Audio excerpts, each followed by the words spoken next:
In this case study, we will explore design concepts with this large Yamadori Rocky Mountain juniper. This tree was collected in 2013 just outside of Denver, Colorado in the Rocky Mountains.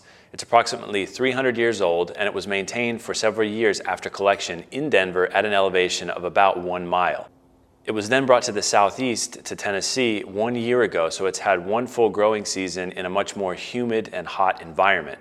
Over the course of this past growing season, this tree was heavily fertilized using organic fertilizer cakes and a combination of foliar feeding every other week. So over the course of a single growing season, it's put on about 25 to 30% more growth than it originally had when it came to the southeast only 1 year ago. In this particular case study, we're going to be doing some heavy bending in designing this tree. So leading up to this styling, we wanted to make sure that the tree was in good health. So that's why we fertilized it heavily, put it in good soil, maintained it well over this past growing season. And as you can see, it's in a state that it can be worked. This styling is going to be done in late fall, early winter before we get into the very deep cold. And this is a perfect time to do this kind of styling. Typically with a tree like this where we're going to be doing some heavy bending and some major changes to the tree, I recommend that you avoid doing this kind of work in the extreme temperatures of the year, meaning don't do it in the extreme heat of the summer and don't do it in the extreme cold of the winter. So this time of year, late fall going into early winter is a perfect time to do this, or late winter going into early spring is also a fantastic time to do this kind of work. Before we make any decisions about the design of this tree, I want to make sure that we clean up all of the live tissue, removing a lot of that bark so we can really expose the live vein and determine exactly which angle is going to be best based on the interplay of the live vein with the deadwood. So first things first, we're going to take a knife, clean off all of the flaky bark on the live tissue, delineate exactly where the live tissue and the deadwood intersect, and then we can determine which direction, which angle, and which front we're going to use for the design. So let's get into it. The first step in this process is to use a knife to remove all of the bark from the live tissue. You want to be very careful during this process so as not to damage the live tissue beneath the bark. Now, depending on the species, that bark may be very thick. In the case of Rocky Mountain junipers, the bark is notoriously thick and heavy over that live vein. So be very careful when using the knife so as not to tear too deeply and damage the live tissue beneath. As you're removing the bark, we want to start to delineate between the deadwood and the live vein. Now, how do we do that? The first way is visually. Should be somewhat easy to tell on an old tree like this where that live vein starts, because that live vein will be swelling away from the deadwood, and there should be a small concave channel that runs between the live vein and the deadwood. This is your first indicator as to where the live vein begins and the deadwood ends. The second way to delineate between the deadwood and the live tissue is to use that same knife and very carefully scrape along the edge of the deadwood until you nick live tissue. You want to be very careful in this process not to nick too much of that live tissue, because this can weaken the tree and potentially kill the plant. There should be a very obvious differentiation in color between the deadwood and the live tissue. So as you're scraping along that deadwood, it'll have a bit of a muted kind of yellowish color. As you nick that live tissue, it'll be a much brighter white color. Sometimes it will actually bleed as well. So it should be relatively easy to tell the difference between the deadwood and the live tissue scraping along with the knife.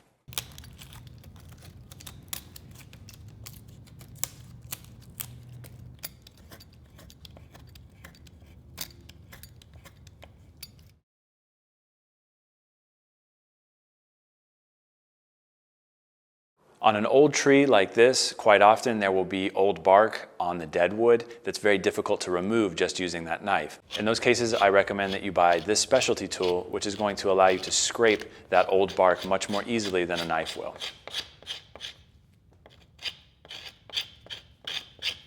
The next step in the process is to use a Dremel tool with a sandpaper head and turn that up to a relatively high RPM. You'll want to run that along the deadwood right next to the live tissue to remove any remaining bark that was too difficult to remove with the scraping tool or the knife. The final step in the process is to use that same Dremel tool with the same sandpaper head, turn it down to a much lower RPM, and run it over the live vein itself. This is going to remove any inconsistencies in color. It'll turn the entire live vein a much brighter reddish color, so you can really delineate between the deadwood and the live tissue. It's also more aesthetically pleasing in the very end when we paint the lime sulfur, which brings us to the very next step in the process.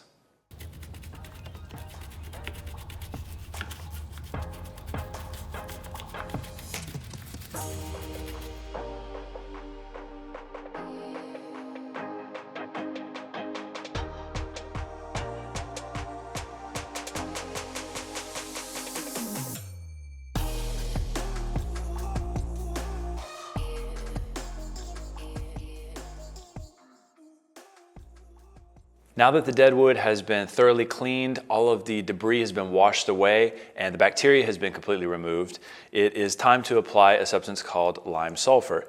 Now, lime sulfur is actually a pesticide that's often used in Japan as a dormant spray. It kills any pests and potential diseases that could affect the trees over the course of the winter. It also is used to paint deadwood. It turns it a nice whitish color and it removes any bacteria. So what we're going to do is apply lime sulfur at a rate of 50% mixed with 50% water. So a 1-to-1 ratio. I'm going to apply it to all of the deadwood, and then we're going to go back over and touch up a few spots that we may have missed in the first application. I recommend doing the bark removal on junipers and applying lime sulfur at a minimum of once per year. Ideally, twice per year is better. It's going to allow you to remove the bark, expose any pests and diseases that might be hiding underneath that bark, and by painting the lime sulfur on the deadwood, it's also going to allow you to remove any bacteria or fungus that might cause rot. So typically twice a year, once in the spring and once in the fall, is my recommendation for a yearly application of lime sulfur. Now that we've completed the process of cleaning the live vein, delineating the live vein from the deadwood, cleaning the deadwood, and painting the deadwood with lime sulfur, we can get into the meat and potatoes of this particular case study, which is the design process.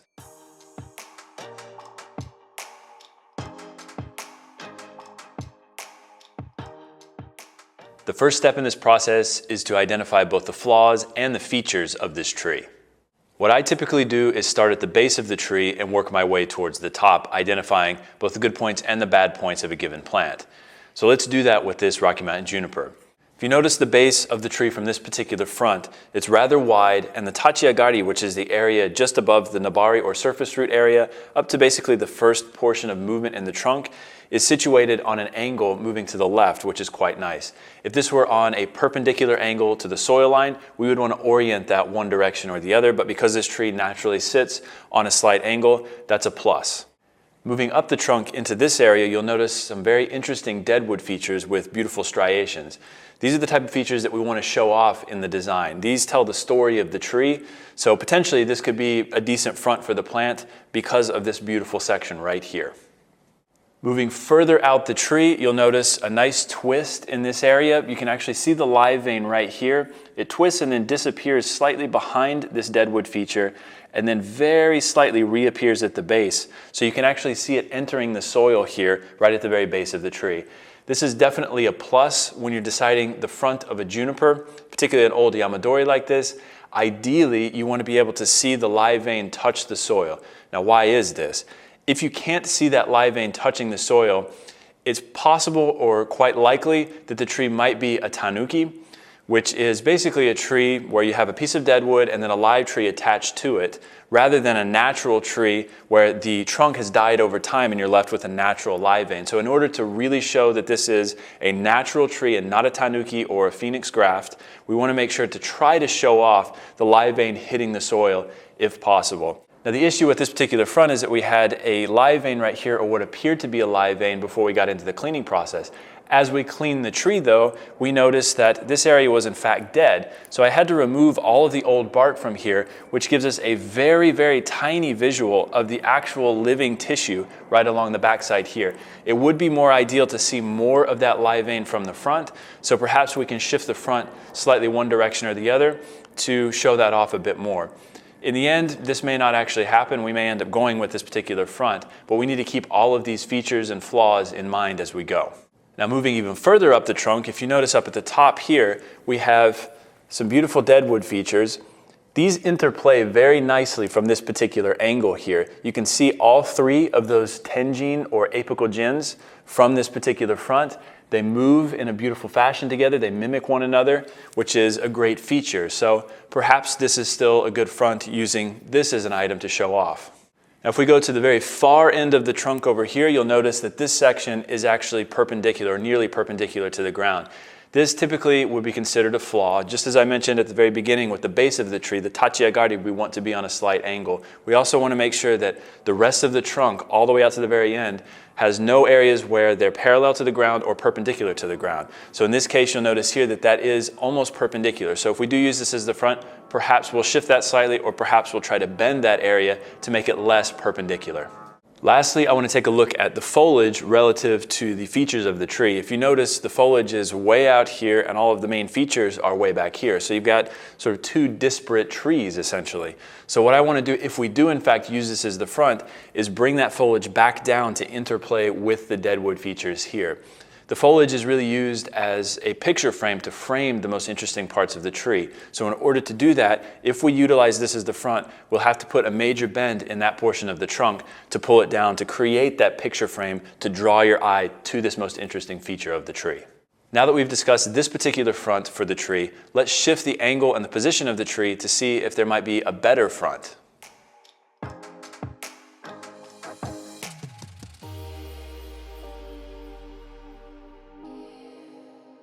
I've shifted the tree about 45 degrees clockwise, and as you can see, there are some other interesting features that have been brought out, but there's also some flaws that have been exposed from this angle. So first off, let's start again at the base of the tree. If you notice, the width of the trunk is much narrower from this particular angle. It actually has a bit of reverse taper now as well, which is not ideal. However, as we move up the trunk into this area, the interplay of these three tengine is much more interesting from this particular front. So that's definitely a great feature. Now, one other thing that we need to consider again is, can we see the live vein touching the soil? Now, from this particular front, we can't see that. We've completely eliminated the visual of the live vein actually entering and touching the soil. So that's a major demerit using this as the front of the tree. Now, we brought out some interesting features in the middle of the tree here by shifting it on this angle. You'll notice the interplay of these two fine pieces of deadwood right here, and then this very straight piece that runs up through the middle. If we were to utilize this as the front of the tree, we would want to reduce some of this mass here running through the center of these two fine pieces. So I don't necessarily want to do that when I'm working with a tree like this, because anytime we work on the deadwood, whether that be with power tools or hand tools, you'll really always be able to tell that it's man-made. So because we have such beautiful striations here, I want to avoid actually tearing into that with hand tools. So all of these particular demerits, the narrowness of the base of the tree, the reverse taper of the trunk, the loss of the visual of the live vein entering the soil, and the potential of having to work on this deadwood section in the middle here to reduce that visual mass, I think all of those demerits or all of those flaws really take away from this being a good front for the tree. So let's shift the tree again, looking at the rear of the plant to see if there might be some interesting features that we can show off from that particular side.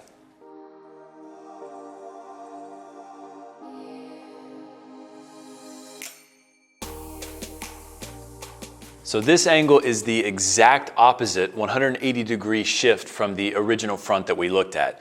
As you can see, there are some interesting characteristics brought out from this side, and again, there are some flaws that have been exposed. So first off, let's start at the base of the tree. You can see it's very wide, very powerful, and you can see the live vein actually enter the soil quite prominently here at the base.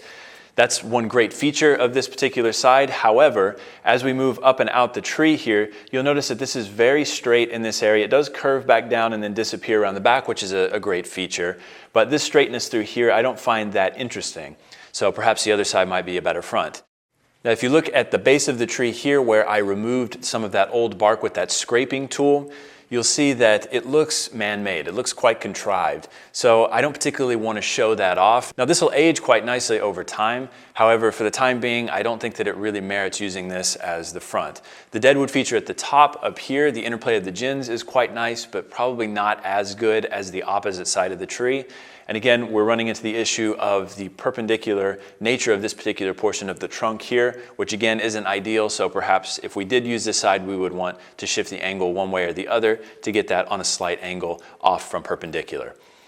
Overall, I think that the opposite side of the tree is going to provide us a better front. So we're going to shift the tree back around and talk about potentially shifting the angle just slightly to bring out some of those better features, again, offsetting the perpendicular nature of this portion of the trunk. And then we can get into actually discussing the designing of the upper portion of the foliage mass.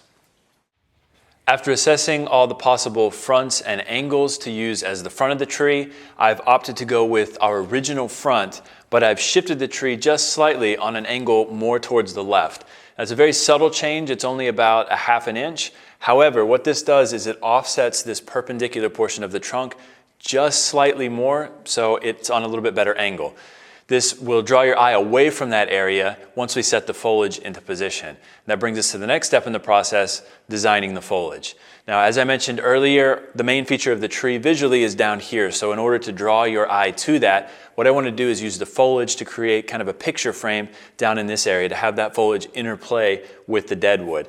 The issue with this particular branch is that there's a piece of deadwood running up along the back side of it, which is making it very brittle, very stiff. So in order to move this branch, we're going to have to remove that strip of deadwood along the back side. So let's get into that particular technique. In order to remove the deadwood running along the back side of that large branch that we're going to bend, we need to utilize this specialty tool. It's a branch splitter. Take this tool and align it along the edge of the deadwood where it meets the live tissue. Slowly bite in along the deadwood, removing piece by piece until you've come to a point where you can't bite in any further with this particular tool.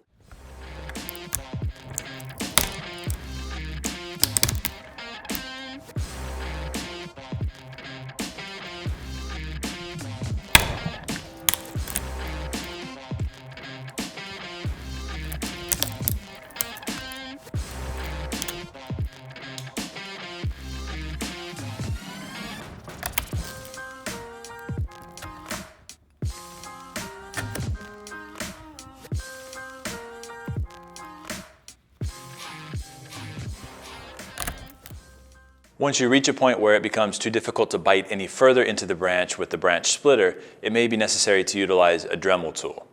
Use a head on the Dremel tool that's going to allow you to bite deeply into that dead tissue and completely remove it. You want to be very careful during this process not to go too deeply and damage the live tissue beneath the deadwood. If you do in fact nick the live tissue, it's not the end of the world, but still be careful. If possible, we want to remove all or as close to all of that deadwood running down the backside of the live branch as possible. This is going to allow the branch to become much more flexible and pliable when we bend it. In the event that the branch is entirely alive, meaning that there's no deadwood running along it, it may be possible to remove some of that live branch itself. In these cases, I recommend that you avoid removing more than 30 to 40% of the total diameter of a branch. And of course, do not wedge a branch on a juniper because it won't heal properly. So very similar to what we've just done removing the deadwood, you'll want to take the same splitter tool, run along the live tissue down the length of the branch where you want it to become pliable, removing about 30 to 40% of that diameter. Now, of course, if you perform this technique, the tree needs to be in good health, and you need to be aware of the species that you're working with because some junipers respond better than others to this technique. Rocky Mountain juniper will respond relatively well to it. Shinpaku, Juniper chinensis from Japan, will respond relatively well to it. But Sabina juniper, for example, from Spain, do not like to have this technique performed to them. So in the case of Sabinas, you're much better off just trying to bend the entire branch without removing any portion of the diameter of a live branch. Or if you have a branch like this where you have deadwood running along the backside, it's okay to remove that deadwood to make the branch more pliable in order to bend it.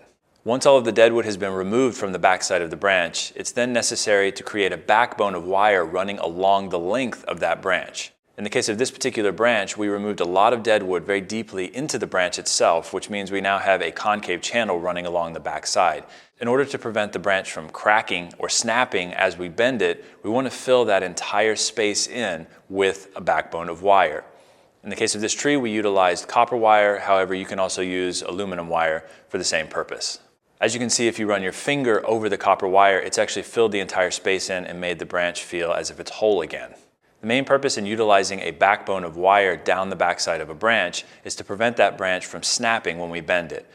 If the branch doesn't have that copper wire backbone or an aluminum wire backbone, it's very likely to bend on a sharp angle and snap when we try to do that major bend later in this process. Following the insertion of the wire backbone, we then apply raffia around the branch as an added protective layer. Let's discuss the preparation process for raffia.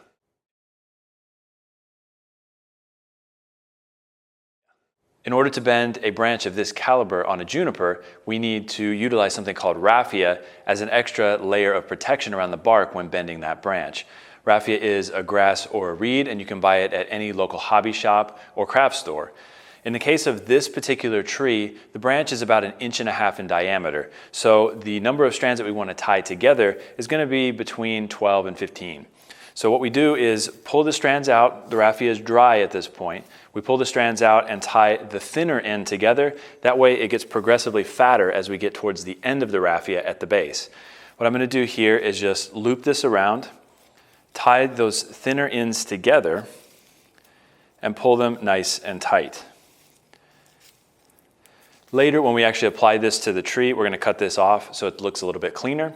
But for the time being, this is perfect. What I'll do now is wrap it very lightly around my hand, loop it around itself, which locks these into place. And then I'm going to put this into a jar or a bucket of water. I'm going to let it soak for a couple of hours so it gets nice and saturated, and then we can actually apply this to the tree. When applying raffia to a branch, the directionality of the raffia, meaning does it go clockwise or counterclockwise, is very important. Well, how do we determine which direction that raffia should go? Well, first we need to jump one step ahead and think about the directionality of the wrapped wire that we're going to be subsequently applying to that branch. The directionality of that wire and the directionality of the raffia will be the same direction, so we want to make sure that we're applying it properly. Now, how do we decide which direction the wire should go? Well, for those of you who have participated in our online intermediate course, you'll know that as you wire a branch, when you come to the end of the branch, we always loop the wire underneath. So it's going one direction or the other. Whatever direction the end of that wire is pointing, think of that as an arrow indicating which direction you can bend the branch and twist it, and that wire will then tighten as you go. So for example, if we're wiring clockwise, that wire is going to be pointing to the left. That means you can take a branch and bend it to the left and the wire will tighten. If you wire anti-clockwise or counterclockwise, that wire is then going to be pointing to the right, which means you can bend the branch to the right. For me, this is an easy way to keep track of which direction I should be applying the wire and also the raffia. And that brings us back to the raffia discussion. And with this particular branch, we're going to be pulling it down and towards the rear, which means back towards the right, looking at the tree from the side here. That means that the raffia and the subsequent wrapped wire both need to go counterclockwise. In order to apply the raffia, what we want to do is find a branch or a gin around which we can split the raffia and attach it tightly. So that's what we've done with this large branch here. There is a gin at the very base of that branch that we've split the raffia around, and that's serving as our anchor point and starting point for that raffia. As you wrap the raffia, be sure to pull tightly and overlap by about half on each turn.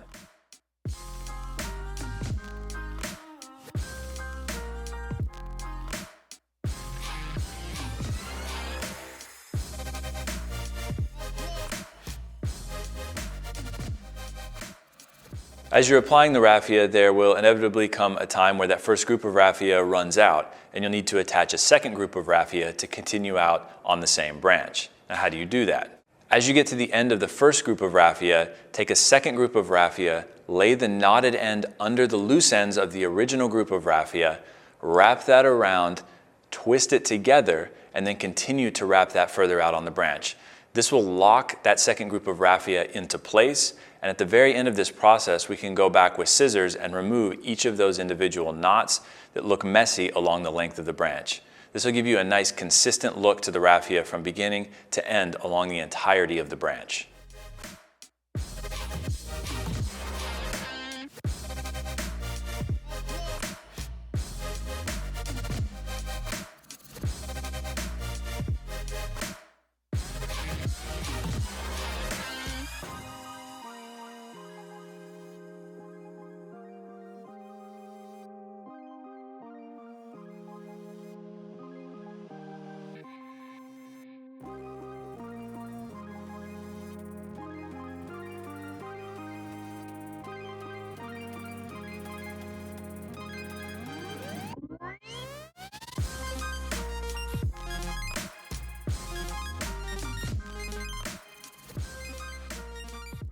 When we've gone far enough out on the branch with the raffia and it's time to tie that raffia off, there's several ways to do this.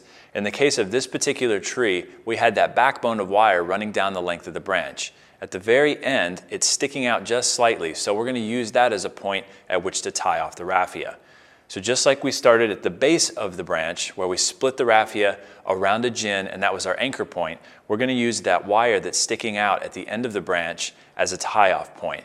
So split the raffia around that, double knot it, pull it nice and tight, and then cut those strands off, and that should lock the raffia in.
Now that the raffia and the wire have been applied to the main branches, it's time to get into the pruning and the wiring of the rest of the tree.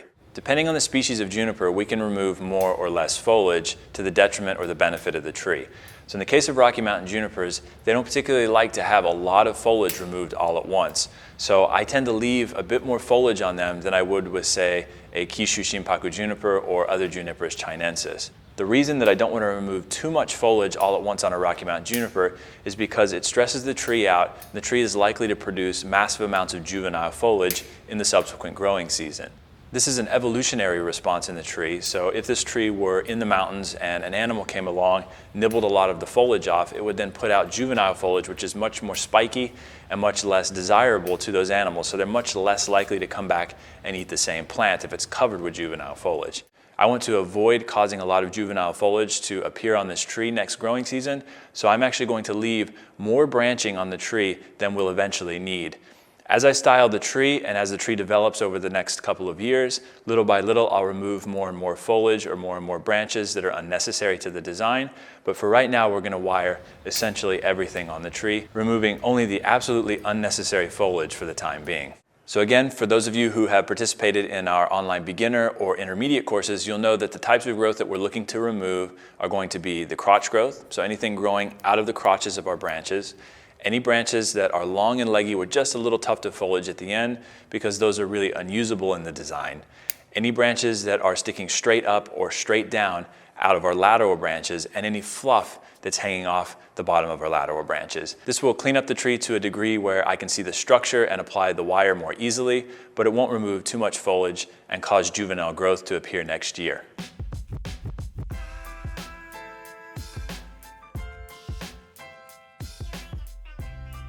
As you can see at this stage in the process, the tree has been fully wired. Now the next step is to set the branches into place and start to design the overall concept of the tree. Now with this particular tree, I do have an image in my head as to how it's going to turn out in the very end. Although, as I get into the process of setting the branches, this might shift slightly one direction or the other. But in general, I do know that because we're going to be pulling that upper portion of the trunk down and to the rear, this upper portion here that's now the apex will actually end up as a back branch here for depth to the design.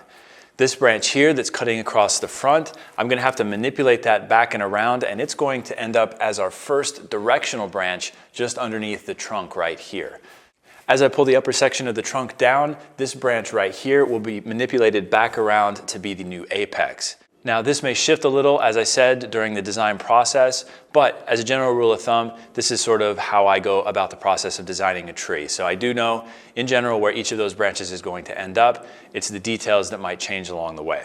Now this brings us to the first step in this process of design, bending that big portion of the upper trunk.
As you can see at this stage, we've managed to bring that large upper branch down significantly. I wanted to make sure that we got it past parallel to the ground. So that's exactly what we did here. We brought it down below parallel with a couple of guy wires that are holding it in place. I've also set the first branch here that's going to serve as our directional branch. At this particular stage, it's a little bit too long for the final design, but again, I want to leave as much foliage on this tree as possible at this stage in the design process, so I've left that branch relatively long. Perhaps in the future it'll get cut back several inches to bring it back more into proportion with the rest of the tree, but for the time being, we're going to leave it as it is. What I'm going to do next is take this branch back here, pull it down and around and create a secondary layer just above this lowest branch to the left. This is going to start to build the structure and the design of the tree.